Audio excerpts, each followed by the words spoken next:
So napahinto ko saglit yung video kasi napuno ako ng space. Pero ang ginawa ko na muna is dinilip ko na yung vlog na ginawa ko last time.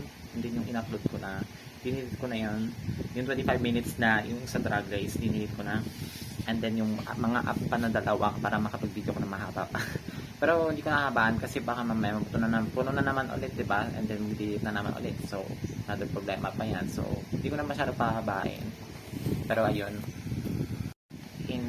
In one of the things na natutunan ko na I think kung ano pang pagsubok nangyari sa buhay mo, you just try to focus on positive things. And even though nga like may mga times na nag-mental breakdown ako kasi yun na yung times na hindi ko na kaya and nahihirapan ako, parang na-feel ko parang wala akong katulong or parang ako lang yung parang nagsasuffer mag-isa, which is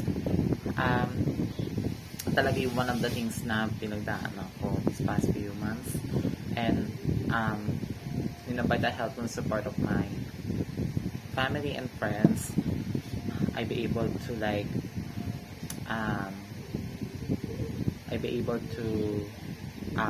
pass on everything and just continue in life, whatever happens.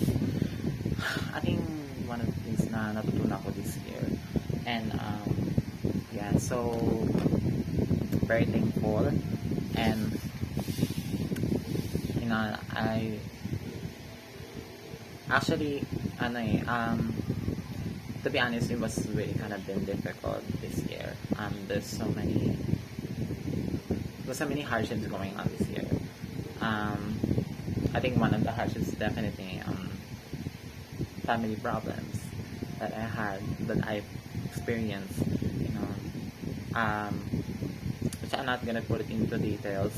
I'm just gonna put it in privately as the respect na lang din sa family ko. But that's what happened. And I have this hope for the best na everything will get better soon. And I've been wishing for this in 2024. Things will get better, and things will make it work it out as much as possible, as much as I can, and I mean, it's not as possible, oh my god, like as much as I can na pag okay na natin mga bagay-bagay. And that's one of the things I've been wishing for in 2024. Even though I know it's gonna be a lot more hard, there's a battles that I needed to overcome with. May mga battles pa ako na kailangan kong pagdaanan. May marami pang pagsubok ang pagdadaanan. And siguro I think maraming breakdowns na naman ulit na pagdadaanan ko. Pero I think at least ready naman ako ma-overcome na lahat yun. And siguro kung kinaya ko naman this year, makakakayanan ko naman din next year. Pero pag hindi, diba? I think one of the things na natutunan ko this year, maging honest sa lahat ng bagay. Kasi ako, for me, siguro sabihin ko yung totoo talaga. Sa akin mahirap magsabi ng totoo. Definitely pagdating sa friends and family, na mahirap magsabi ng totoo. Mahirap din magsabi ng kung anong gusto mong gawin. Yung kung may gagawin ka, magsabi ng totoo. Kasi for me kasi, it's hard for me to tell the truth or to tell something to them that possibly it can be make disappointment on them, which is one of the things I've been struggling with right now. Mahirap magsabi ng totoo. And kasi dahil syempre ako dala na rin ng trauma na pinagdaanan ko this past few years in my life. Pag ako nagsasabi ng totoo sa lahat ng bagay, parang ayun na nga, parang nakakapahamak. And I mean, alam ko naman na pag nagsabi ng totoo, hindi naman nakakapahamak. Actually nga, diba, sabi nga ni Nancy sa Best Policy, Pero kasi may mga times kasi na syempre pag ano na, pagka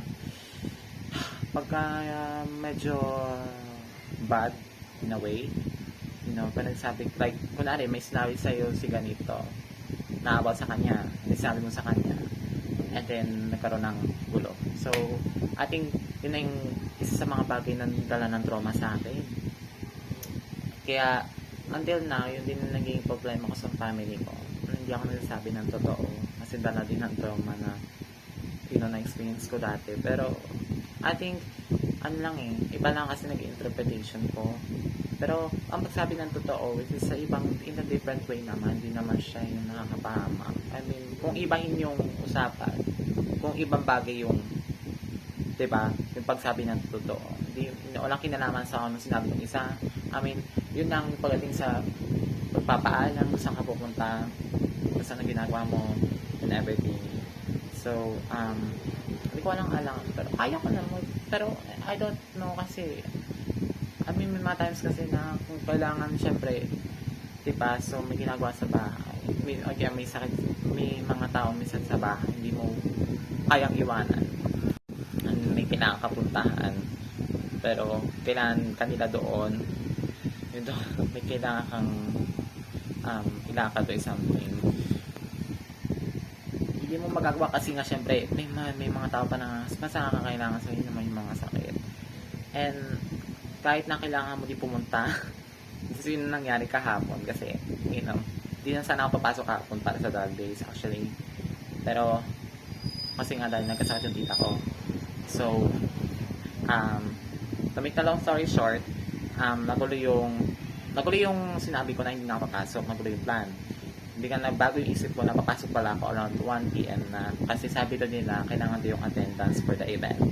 And then pag-absent, double mark as absent sa dalawang araw na attendance doon sa atin na yun. So, yun, napilitan ako pumasok.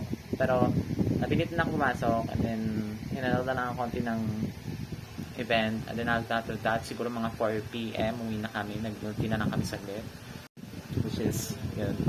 Yung pagdating, hindi lang siguro sa, ayun na, so nasabi ko na yung sa practical research. And then one of the things that it's gone really difficult for me is definitely sa friendship ko yung friendship ko kala Johnny, pati kay Danica. This year was definitely one of our friendship when crazy, like it went to the point na naging rocky yung friendship namin kasi you know, siguro medyo masyado na siguro personal kung i-share ko pa lahat, pero pagdating sa you know, financial dun, diba, nagkatalo-talo, and then siguro I think pagdating sa mga bagay-bagay na hindi na pagkakasunduan kasi siguro lahat naman ng friendship ganun talagang may mga bagay na may mga times hindi kayo nagkakasundo kasi may mga bagay na hindi nakiklik sa inyo hindi nakiklik sa isa't isa, and siguro yun nangyari sa amin tatlo ngayon. So daming namin pinag-awayan, like as in so many times, pero I'm just glad na I think umabot na nga sa point na mag-FO na nga kaming tatlo kasi talagang as in dumabot na sa point na grabe na talaga yung pinag-awayan namin. And then naging basta talagang lumala yung problema namin sa isa't isa. But I'm just really glad na pinipint pa rin namin kahit kami nag-aaway kaming tatlo palagi. Kaya try namin yung best namin na mag-ayos. Even though ay nalaman na yung mga bagay-bagay na talagang napaka-crucial. So kaya ayun, very thankful ako kasi kahit na gano'n na nangyayari sa amin ngayon, pinipilit namin pa rin mag-ayos, magbate. Kasi syempre, sayang din naman yung pinagsamahan namin. Diba? Isang taon na kami halos nagsama. And ayoko naman din masayang din yun. Kahit din naman sabi sa akin ni Johnny, minsan pa nag-aawit kami ni Johnny, sabi niya na ayaw niya masayang yung pinagsamahan namin. Kasi akalain mo, 1 year na kami magkasama. And parang sa isang iglap mawawala lang lahat yun dahil nga hindi nga nagkasundo or everything. So, ayun lang. At I'm very thankful na nagkaroon ako ng friends na umabot talaga within a year. And hindi ko, hindi ko in-expect na ganun eh. I thought nga before kami mag-grade na magkahiwalay-hiwalay na kami. Pero wala, at magkasama pa rin kami hanggang ngayon. So, yun ating tadhana na rin na siguro tadhana na rin ni Lord na magsama kami sama-sama until the end. And until, paano man mangyari sa buhay, di ba? Sama kami pumapunta, sama-sama pa rin kami. So, I don't know if I want to talk about this na, pero, it's been a year since, ganun na. Basta, it's been a year na,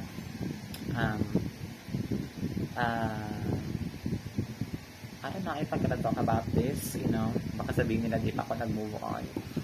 Pero yun, I'm very thankful lang po sa kanilang tatlo kasi at least umabot kami ng isang taon na pinatami lang pinag-awayan. At least nakabot pa rin ng isang taon kasi kami talagang pipilit pa rin namin guys as much as possible. As much as we can. By now, mamali na naman tayo ng work. And then, hindi lang din yan pati siguro sa family. I mean, umabot din sa point na hindi rin kami nagkasundo ng tita ko so many times. I think mostly doon, syempre, aminado ako sa mga bagay na yun talaga. Ako talaga yung naging dahilan and actually it's my fault sa lahat ng nangyayari. And right now, I'm just trying my best na everything to be okay. At tinatry ko na yung best ko na tandaan na lang yung mga bagay na ayaw nila na tinatandaan ko na lang yung mga bagay na ayaw nila na ginagawa ko. And I'm trying to just make the things better as much as I can so that, hindi na maulit lahat yung mga nangyari na nakaraan. Kasi sobrang dami talagang away. As in, parang it takes me forever na ma-experience yung mga bagay na yun. Tapos, kahit parang akala ko nga forever na mangyayari na ganun na palagi na habit namin na lagi kami nag-aaway. And I'm very thankful na medyo okay naman na ngayon away. Pero, pinagalitan ako nung kahapon dahil nga dun sa drag race. Pero, just now, sorry naman na ako and na-address ko naman yung mga bagay-bagay so medyo okay naman na. Pero I'm just hoping na wala na ulit mangyari away next year. Pagdating sa family ko or pagdating sa tita ko or pagdating sa friendship ko, di kaya pagdating sa ibang tao na madalas ko nakakaway. Sana by next year wala na talaga kasi nakakapagod na makipag-away. Like as in, like takes forever. Like sabi ko, hindi kaya deserve natin na kahit na minsan maging masaya man lang tayo kahit sa kahit minsan lang naman. Yung paraging ganito na may, okay kayo nung una biglang nung natagal na biglang mag-aaway ulit like parang sabi mo na ba yan hindi kaya naman ito matatapos pero as in talaga sa akin nakakapagod makipag-aaway.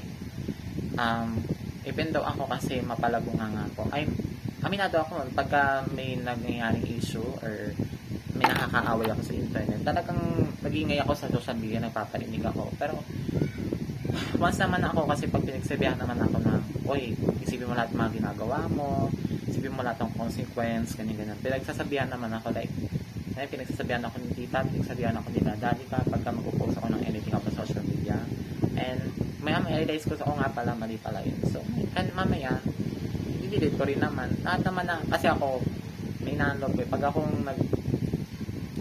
palaban kasi ako pero mamaya pag minarealize na ako ng bagay-bagay na sabi ko ako nga pala masama pala yun so maya binabawi ko rin so ayun lang so buti na lang medyo parang nailabas ko na lahat ngayon kasi yun na naman ang iniwish ko ngayon may labas ko na lahat kasi kinip ko to forever in my life hindi ko man nasabi sa inyo and everything and I'm really kind of glad na wala na ako sa sitwasyon na maraming nawala sa akin yung nangyari sa akin last year na yun nga, yung friendship ko kala, hindi ko na i-mention kasi yung isang taon na gusto ko na mag-move on. Okay, so, and then, yung friendship ko kala, and then, then nung nawala din yung buhok ko, nakat ko, actually nga nga, di ba nga, umaba na yung buhok ko, like as in, today is November 2023, so, that's how long my hair now, and kind of been makamove on na somehow sa nangyari, and I'm really glad na nabawi na lahat nung nawala sa amin. Ayun, so thank you kasi nabalik ko rin naman. Tapos salamat ako kay Lord kasi, you know, kahit sobrang dami na nangyari sa buhay ko and all the shit na going on. I'm sorry, shit. Nabawi ko pa rin lahat and ayun. Sobrang dami talaga as in. Pero siguro ang natutunan ko dun sa last year na nangyari sa buhay ko is that huwag tayo masyado parang kampante sa mga tao na, I mean, hindi naman maging kampante, huwag lang tayo parang mag-expect na magstay sila tulong. Kasi not everything is permanent in life. May mga bagay talagang mawawala, may mga tao mawawala sa paligid mo na inaasahan mo magstay forever. Actually, sinabi ko na to last year nung nag-documentary ako. Pero ayun lang, I think natutunan ko lang na walang permanente sa mundo. May mga bagay talagang mawawala. May mga tao talagang mawawala sa paligid mo. May mga bagay na yung mga bagay na kinagusto mo in life, you know, may mga time, may baka darating sa time na baka mawala. Ganun. So, kaya parang natutunan ko na lang is habang nandyan pa, i-enjoy mo na lang. Kasi pag umabot na sa point na nawala na, sayang. Parang may baka paisip ko, sayang hindi ko man lang in-enjoy. Mas inisip ko pa yung future na mangyayari na mawawala to, ganyan.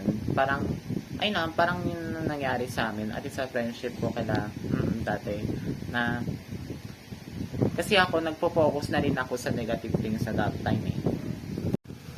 Pero pag sa amin, kasi may mga bagay kasi na binibig deal ko, minsan ginagawa ko ng issue. Hanggang ngayon naman din na pero at least ngayon medyo bawas-bawas na. Kasi umabot sa point kasi ng time na yon, I don't know what the hell is going on in me at that time. Nag-isip ako ng negative about sa kanila, and then napag-decide ko mag-leave, napag-decide ko minawalik sa kanila until nung time na okay na ulit, and then okay na, and then biglang boom, nawala. Diba? Parang naging okay, tapos nag-enjoy na ako, tapos nawala, tapos biglang nawala na, hindi na sila nagpakita ulit sa buhay ko, ganun. So ayun lang, so parang yun na, take lesson learned na lang din sa akin yun. Mag-enjoy ka na, huwag ka na kasi mag-focus sa negative things na ginagawa nila. Parang natuto ko na ako ng sabi ko, dapat mawala ka na ng pakin pag may sinasabi sa'yo na issue about sa ganito, ganyan, about sa ganito, ganyan. Kasi parang naging issue din sa akin. Then parang nag-focus na ako sa negative things. Tapos hindi ko na parang ini-enjoy yung magkasama pa kami. Until time na hindi na kami magkasama, na devastated tuloy ako. Yeah, yun. I mean, na-enjoy ko naman na nakasama ko sila, pero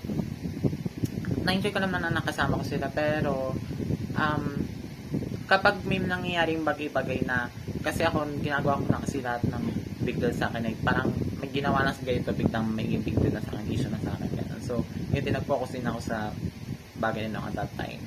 Kaya ayun, tapos nung nawala na sila, ayun, biglang si bakla gawa ng documentary. Tapos pag-usapan ng ganito about sa issue na nangyari, ganun. So tawa-tawa lang tayo, pero sa totoo lang, devastated talaga tayo hanggang ngayon.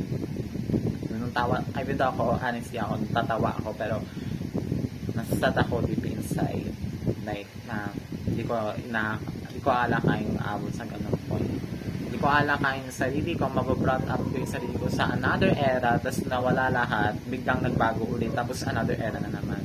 Tapos mag-transfer ako, like, yun nga, it is crazy to think nga from this barkada na nakasama ko within like 2 months, Tapos biglang nawala, and then nag-transfer sa another era na panibagong taon na naman din ulit yung kasama ko. And then, yun na yung time na transfer ko sa ayun, sa kumpatera na ngayon. So, ayun lang naman. And, ano pa ba yung gusto kong pag-usapan?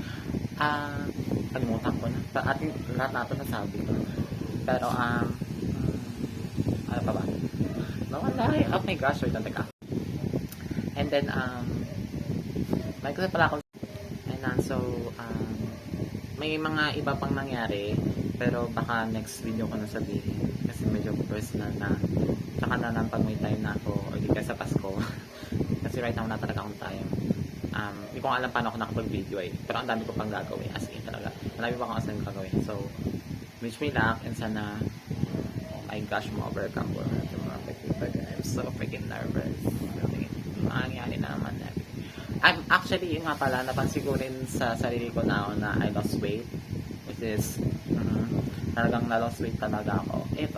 Kasi nakakita ko, I think sa inyo rin guys, if you would compare yung katawan ko dati, pati yung ngayon, nung time na nag-documentary ako, and then lahat, within last year, you would clearly then notice na I lost weight. Like, as in talaga, yung mukha ko, like, parang naging patusok. Like, dati, pabilog yan. Medyo chubby pa yung ano. Ngayon, hindi ko alam nangyari sa akin. Parang, parang talagang nabawasan ng timbang na kasoy talaga ako. Pero, ewan ko, mas nabigat ako ngayon, 60 kilos ako. Pero, dati siguro, I think, mas mabaga naman ako dati, pero hindi ko alam ngayon, mas bumigat ako. Pero yung pinakatawa ko, parang pumayat, konti in a way. I don't know what to say about this, but I do think na nag-increase yung height ko, pero yung weight, kaya ako bumigat lalo. I think. Kasi siguro, I think kung napuno na talaga ako ng space, ayaw na ako pag-video ng cellphone ko. So yun lang guys, thank you for watching. And I hope na makapag-upo na tayo sa isa. Mag-upo na tayo and ready to move forward in life. Thank you for watching and maraming salamat sa panonood. Thank you din sa pag-rant ko sa inyo or pag-spill natin ko. Hope you guys see you soon or